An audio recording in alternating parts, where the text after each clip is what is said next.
La magie sexuelle. Nous sommes là dans les rituels mystico-spirituels et ésotériques et même religieux. La dernière fois, il nous a été dit ici qu'on pouvait trouver des solutions et des réponses par la sexualité. Nous y sommes donc. La magie sexuelle a pour principe d'aboutir à un résultat par l'excitation sexuelle ou par l'orgasme. Bienvenue donc au face-à-face, le thème, on le rappelle, spiritualité et pratique sexuelle au-delà de la chair. Deuxième partie, et donc deuxième partie consacrée à la magie sexuelle.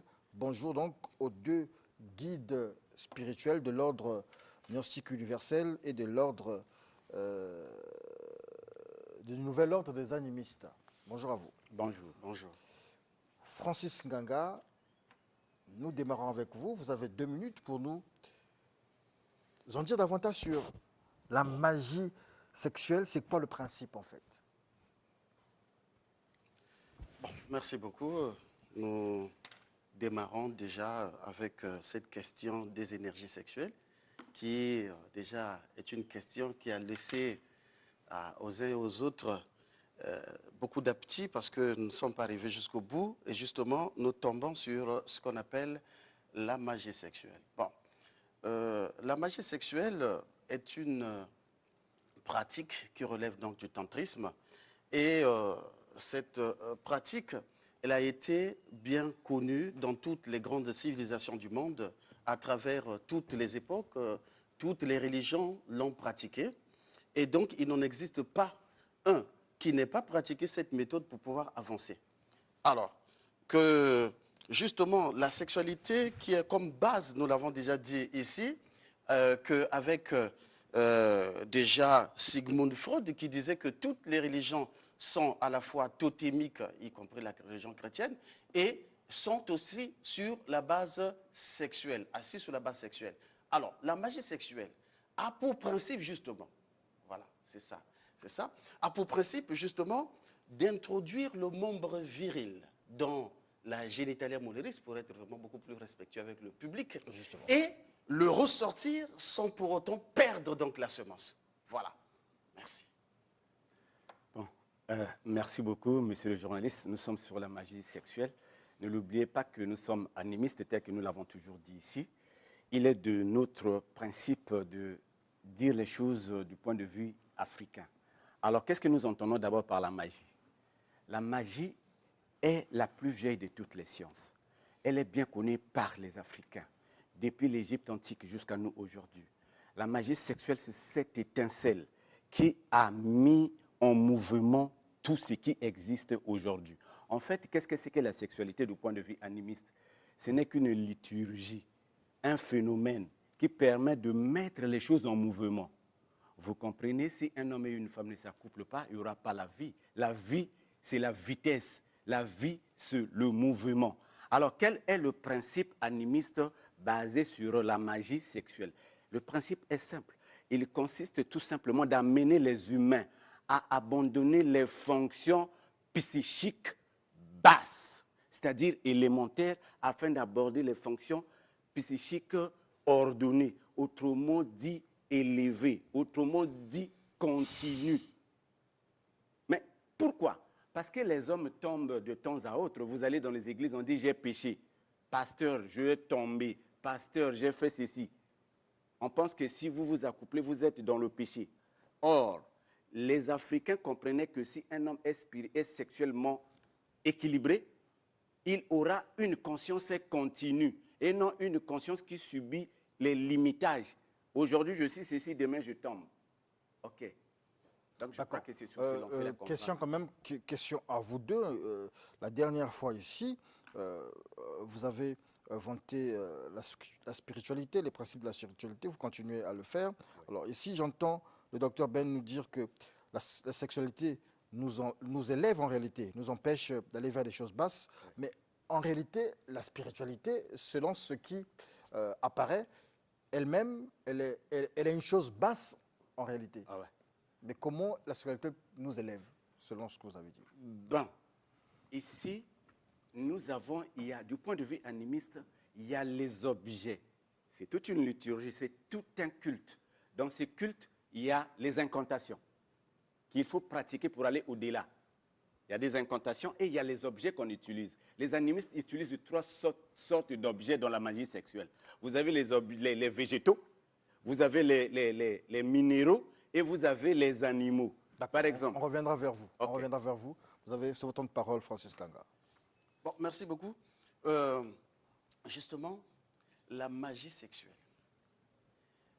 Quelquefois, les gens parlent de magie sexuelle, ils ont des problèmes, surtout dans le monde des assemblées de sommeil, là où, évidemment, quand on va parler du mot magie, les gens ont des problèmes. Mais ce que nous appelons magie sexuelle ici, tout simplement, c'est avoir des relations sexuelles contrôlées. Enfin, c'est comme ça que le terme sera démystifié par, justement, comment on l'appelle, par John William Lloyd, qui va parler donc de la sexualité et qui va justement insister sur le fait que si cette méthode-là, elle était connue, bien qu'elle ait été connue des milliers d'années en Orient, depuis très longtemps, cette méthode a été découverte et étudiée scientifiquement en Occident que juste au début du milieu du XIXe siècle. Cette science, elle permet de vous faire avancer. Ce que les gens appellent par chance, tout ce que les gens appellent par réussite, se résume justement dans cette question de la sexualité, la magie sexuelle. Maintenant, il faut justement apprendre comment la pratiquer. Parce qu'aujourd'hui, qu'est-ce que nous connaissons de la relation sexuelle? C'est juste un accouplement. Un homme et une femme qui finissent par s'unir sexuellement, bon, mais ça s'arrête là. Mais or, au-delà de ce que nous pouvons imaginer, il y a toute une science. Comment est-ce que ramener, comment on peut réveiller certaines fonctions, certains pouvoirs latents que nous avons à l'intérieur de nous. Et c'est grâce à la magie sexuelle qu'on peut donc y arriver. Ce que j'appelle ici relation sexuelle contrôlée, parce que c'est même le terme qui sera utilisé par William Lloyd. Mais il n'est pas le seul. Suivez ce qu'il dit. Temps de parole épuisé, question tout de même. Francis Nganga, vous semblez dire, enfin, vous avez dit que la magie sexuelle, c'est simplement... ce sont simplement des relations sexuelles contrôlées. Et l'autre, en fait, dans votre précédente prise de parole, vous avez dit quelque chose qui correspondait en fait à dire que la magie sexuelle, c'est en réalité ce qu'on pourrait appeler dans un langage d'aujourd'hui, peut-être plus récent, le coït interrompu. C'est ça, la magie sexuelle. Bon, non, ça ne se résume pas seulement tout simplement à ça. Au-delà de... Donc vous avez évoqué, est-ce que c'est oui, ce oui. que vous avez évoqué ça, en fait? Ça passe, en quelque sorte un peu, c'est comme si c'est le coït interrompu. Alors, vous utilisez la Bible, la Bible. Oui, nous utilisons dans la Bible. Bible, Oui. je pense qu'il y a un personnage de la même une Bible Bible qui a été puni parce qu'il avait procédé justement au coït interrompu. Ah bon? Il avait jeté sa semence par terre, il a été puni il a été frappé par Dieu. Bon, vous pourrez me rappeler le Moi, je chapitre. ne me rappelle pas du passage, mais ça c'est... Ou peut-être vous pourrez me rappeler qui était cet homme-là. Mais écoutez ce que dit... Je crois que c'était Jacob, quelque chose de ce genre. Ah bon, je ne me souviens pas. Hein, mais enfin, on peut dire ici, dans Deutéronome 23, verset 2, que aucun homme castré par écrasement des testicules ou ayant le membre viril coupé ne pourra entrer dans la congrégation de Jéhovah. Parce que j'ai une version, traduction du monde nouveau ici. Ça veut dire quoi ce que vous avez dit là? Cela veut dire quoi? Ça veut dire que l'entrée dans le monde des mystères, dans la science, dans le temple, dans l'amphithéâtre de la magie, il faut nécessairement avoir l'érection, être un homme qui a le pouvoir de l'érection qu'il n'a jamais perdu et qui a les membres, qui a les testicules en très bon état. C'était ça l'entrée dans le temple. Donc aujourd'hui, beaucoup d'églises ont gardé cela. Ceux qui nous suivent, en fait, Si vous veulent comprendre le rapport entre la virilité et la spiritualité. Mais le rapport, justement, il est là. Lorsque vous allez, par exemple, dans l'armée, on veut vous recruter, à moins qu'aujourd'hui, avec beaucoup de trucage. Mais quand on veut vous recruter, on veut vous prendre dans l'armée, il faut vérifier si, justement, votre appareil sexuel est en bon état, que vous pouvez vibrer normalement. Bien, maintenant, lorsque vous allez dans la région, prenez par exemple dans la prêtrise, il faut vérifier. Ce n'est pas comme chez les pasteurs, hein, parce que j'ai vu des pasteurs qui n'ont jamais célébré leur lune de miel. Tout simplement parce que le pauvre, le jour-là, bon, pas de fornication au début, pas de contact sexuel, mais le jour-là, ils ont échoué lamentablement. Et je sais très bien qu'après, même l'impureté et le péché, là, ne comptaient plus. Mais quand vous allez chez les rabbins juifs, vous allez même dans l'église catholique, il faut que les sœurs religieuses, que les prêtres qui doivent être promus prêtres, qui doivent être élevés aux ordres de la prêtrise, doivent nécessairement avoir l'énergie sexuelle en bon état, leur force en bon état, leur santé sexuelle en bon état. Mais le problème, c'est quoi? C'est parce que quand nous allons dans la religion, la sexualité se transmet en pouvoir, c'est-à-dire se traduit en pouvoir. D'accord. De l'autre côté, c'est la force. Non, Docteur Bosco Ben Youssef. disons des choses avec beaucoup de sérieux ici. On n'est pas en fait, on n'est pas dans un théâtre de pornographie ici. Nous sommes en train de discuter sérieusement. Non, les rapports sexuels ne dépendent pas des gonadotrophies, des gonades. Ce n'est pas les testicules qui... Les testicules ne sont pas les instruments des rapports sexuels. Vous comprenez? Les rapports sexuels, c'est autre chose. Les testicules, c'est pour la procréation. Nous sommes suivis. On doit dire des choses sérieusement. Les testicules s'appellent les gonades, scientifiquement parlant. Alors, les animistes, les Africains ont la plus grande de toutes les Bibles, la Bible naturelle. Est-ce que vous savez comment nos parents pratiquaient la magie sexuelle? J'ai dit, il y a 3 objets. Les végétaux.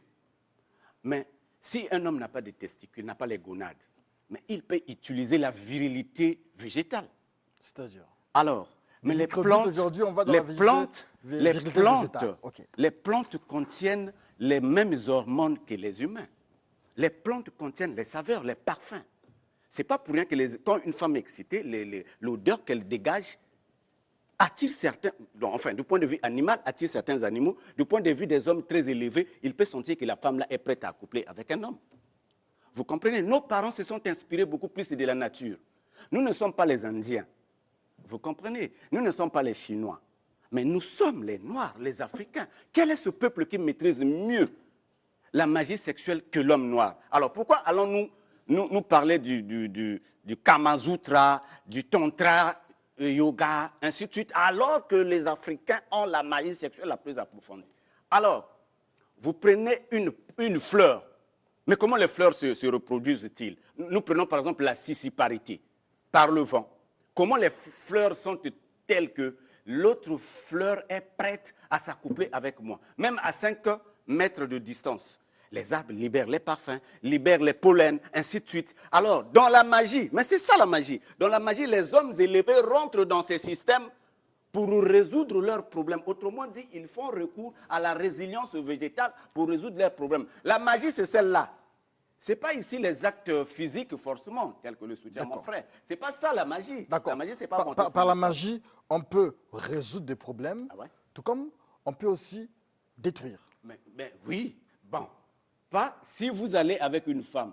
Mais supposons par exemple chez nous au Congo, faisons rire les gens un tout petit peu. Vous avez 100 000 francs, vous allez avec une femme, vous dépensez 50 000 francs. Est-ce que vous avez gagné ou vous avez perdu? Vous avez perdu. Comment voulez-vous que sur quelque chose que certaines personnes peuvent perdre? Merci beaucoup. Francis Nganga, je vous relance donc, sur votre temps de parole sur la magie sexuelle.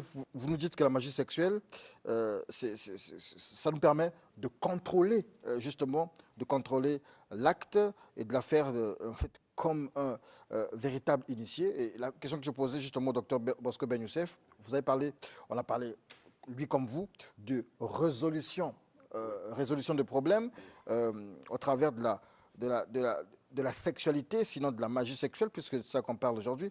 Est-ce que par la magie sexuelle, on peut détruire, on peut attaquer? Comment ça se passe si c'est possible? Avant de répondre à cette question, je vais d'abord essayer un peu de lever l'équivoque quelque part là. Parce que le docteur Ben parle de la magie sexuelle. Il dit que ce sont les Africains qui connaissent mieux la magie sexuelle. Bon, je suis d'accord avec lui, en même temps que je ne suis pas trop d'accord avec lui, parce que s'il est d'accord avec moi, nous conviendrons que l'animisme est une science qui est partout et qui est universelle. Jusqu'à preuve du contraire, je n'ai pas parlé ici de la sexualité dans un domaine précis, ou par exemple par rapport à une contrée. Mais j'ai parlé de la sexualité de manière universelle. Comment est-ce qu'elle devait se faire? elle peut se faire comment? Parce que si le docteur Ben me dit ici que l'animisme est seulement africain, et que la magie sexuelle, c'est seulement pour les Africains, ça c'est grave ça. C'est quand même, c'est des petits problèmes que nous pouvons régler entre nous. Je connais le docteur Ben et je sais comment régler ça avec lui. Mais entre-temps, docteur Ben, ce que nous devons savoir, c'est que vous avez cité les éléments. Oui. Lorsque nous disons que est-ce qu'on peut faire du mal avec la magie sexuelle? Oui, parce qu'il existe des pratiques sexuelles négatives grâce auxquelles, non, je dirais à cause desquelles, on peut déjà atteindre certaines personnes. Leur causer du tort à une distance est très élevée. Il existe des gens qui font du tantrisme pour envoûter des personnes à distance. Donc, ce n'est pas un petit jeu, ce petit truc-là, parce que c'est là où il y a le secret, se résume le secret de la toute-puissance divine. Comment ça se passe? Comment ça se passe? Bon, prenons un exemple, mais on ne veut pas fournir quand même des possibilités à ceux qui sont des sujets irresponsables quand même. Mais on a connu, par exemple, on a connu. Nous avons connu, moi j'ai connu.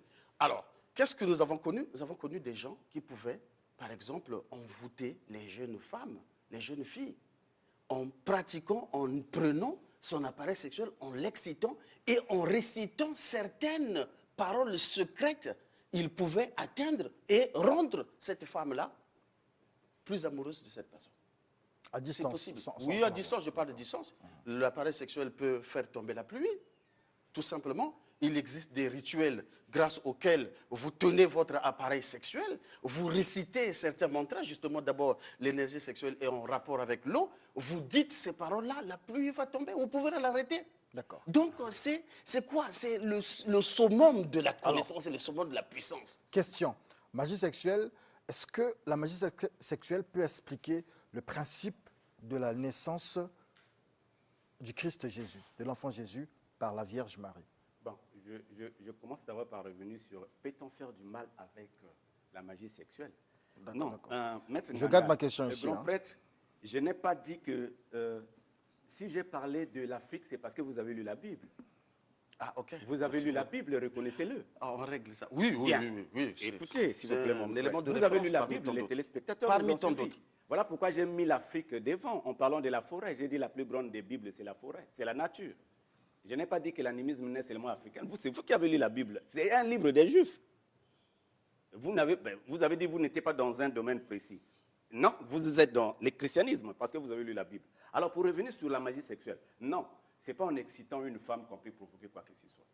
Ce n'est pas ça. La magie, c'est la plus jeune, c'est la plus grande de toutes les étincelles qui déclenchent des véritables réalités. Du point de vue animiste, vous prenez par exemple la théorie du bouc émissaire, développée dans l'animisme, développée par les Grecs, les Romains, ainsi de suite. Il est question ici de s'en servir entre le taureau et l'homme, qui est plus viril. Comment voulez-vous que le taureau, qui est plus viril que l'homme, qu'on ne puisse pas utiliser ses organes, mais on utilise les organes d'une personne? Ça n'a pas de sens. Voilà pourquoi les animistes partaient plus loin. Les Viagra. Les Viagra sont utilisés, sont fabriqués à travers les génitaux des hommes ordinaires. Non, nous pensons que c'est à partir des animaux. Donc, comment ça se passe? Les Africains peuvent utiliser les organes, par exemple, d'un bouc pour détruire la virilité d'une personne. Votre temps de parole est épuisé. Ici, il y a M. Matuta qui nous suit. Il dit que nous puissions demander aux débatteurs d'employer un langage simple parce que ce que vous dites est trop codé. Les gens ne comprennent pas. Mais comprenez aussi que nous avons des enfants qui nous suivent. Voilà, et des gens qui ne sont pas préparés justement à écouter ce genre de vérité, ce genre de choses. Et c'est assez difficile. Je pose une question ici, magie sexuelle. Comment expliquer la naissance de l'enfant Jésus par la Vierge Marie? Bon, ben voilà. Si le docteur Mbota était ici, il allait me contredire. Bon, quand même, ce qui est vrai, c'est que Jésus n'est pas né du tantrisme élevé. Hein. Non. La naissance de Jésus reste encore un mystère jusqu'à présent. Et je pense que si l'Église catholique, avec son inquisition, existe encore jusqu'à présent, je serais brûlé et rebrûlé plusieurs fois, maintes fois, parce que c'est des questions pour eux qui ne veulent pas aborder. Jésus n'est pas né de relations sexuelles élevées ou par exemple de la magie sexuelle très élevée. Bon, si on parlerait aussi que il s'est passé quelque chose, un accident, et puis Jésus, enfin, il est né, voilà. Marie n'a pas connu cet accouplement élevé que nous sommes en train de parler ici. Jésus est né comme tous les enfants sont nés.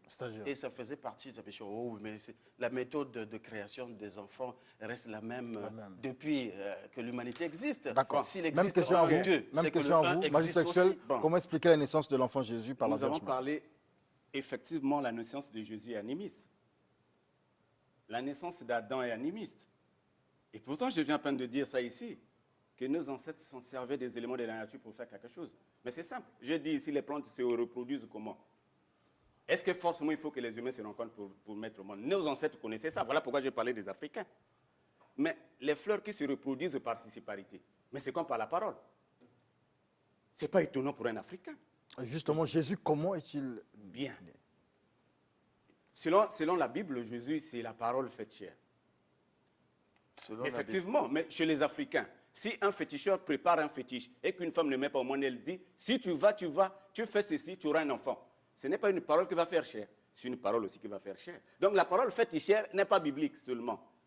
Elle est dans toutes les traditions. Il est question ici de prononcer les mantras, de prononcer les incantations qui peuvent matérialiser. N'oubliez pas que le plus grand de la magie, le plus grand dieu de la magie est africain. Il s'appelle Hécate.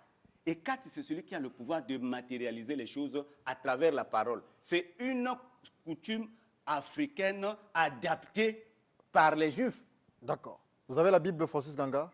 Oui, j'ai. Proverbe 5, verset 15. Allez-y. On fait comme à l'église. Ah, comme à l'église. On va aller rapidement, nous sommes à la fin.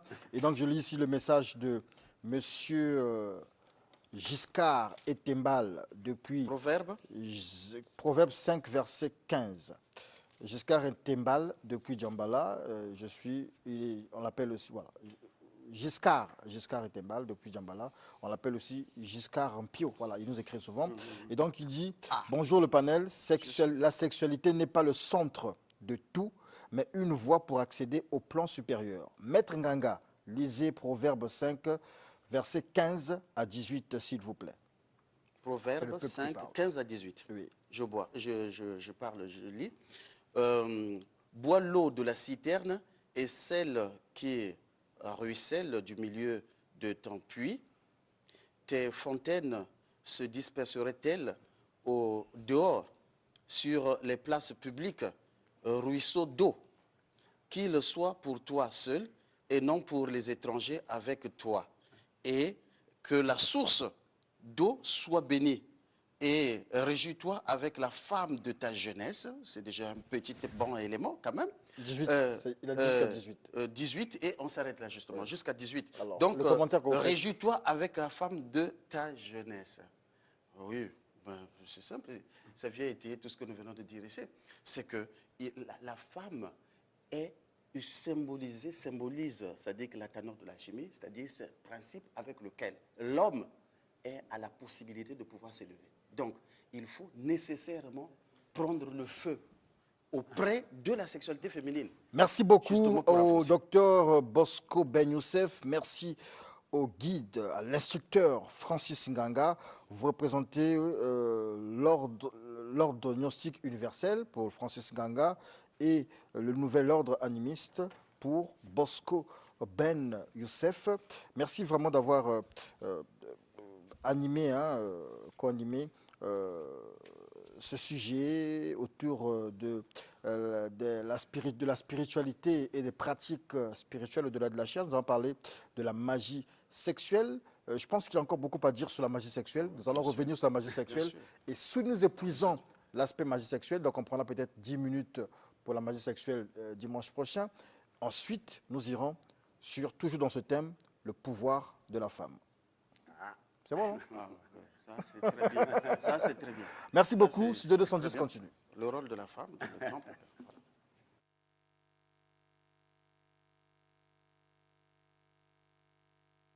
Voilà.